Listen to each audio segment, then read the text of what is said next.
Meta l-Parlament it-tlieta filgħodu ddiskuta l-estimi finanzjarji tal-Korporazzjoni Ene Malta, Tonio Fenech qal li l-Gvern mhux jippjana li jirrevedi l-kontijiet tad-dawl u l-ilma. Madankollu ma skludix li l-kontijiet jerġgħu jolew jekk fi kliemu il-prezz taż-żejt jola għal livell mhux sostenibbli. Jekk matul is-sena il-prezzijiet jolew b'mod illi mhumiex sostenibbli, allura imbagħad wieħed ikun irid jieħu id-deċiżjoni dwar din is-sitwazzjoni. Fl-istess ħin iżda mbagħad Tonio Fenech kritika t-teknoloġija li qed tkun offruta mill-kumpanija Sargas li ma taħdimx biż-żejt. Dan huwa użu ta' enerġija konvenzjonali ta' żejt illi tant ilkom hija l-oppożizzjoni tikkritikana li mmorru għaż-żejt maħmuġ. Maħmuġ, dan huwa żejt, taħlita ta' żejt, ta' faħam, illi dan il-pajjiż telaq mill-faħam snin ilu għax maħmuġ. U biomass illi hu komponent li joħroġ miż-żerrija ta' żebbuġ. Filwaqt li kritika l-impjant ta' Sargas li ħammeġ inqas l-ambjent, Tonio Fenech iddefenda l-Power Station tal-BWSC.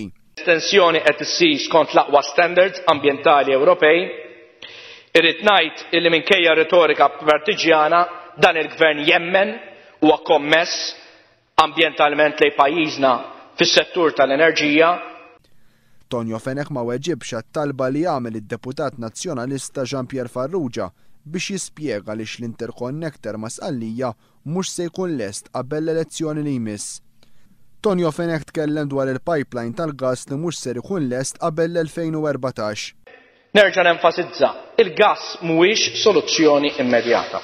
U allura huwa evidenti illi sas-sena d-dieħla sa sentejn oħra il-gass mhux sa jkun soluzzjoni għal pajjiżna għax il-finanzjament sa jkun biss possibbli mill-2014.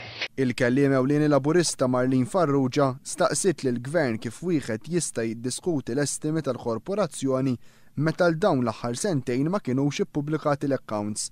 Marlene Farrugia staqsit lill-Ministru jiddikjara jekk il-Korporazzjoni Ene Malta hijiex falluta jew le u min qed jassigura d-dejn kbir li għandha din l-entità tal-Gvern.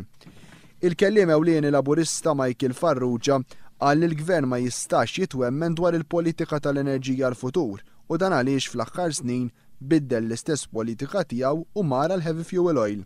Semma wkoll sensiela sħiħa ta' sitwazzjonijiet inġusti li qed jaffaċċjaw il-konsumaturi bil-kontijiet tad-dawl u tal-ilma li qed jintbagħtu mill-kumpanija Arms Limited.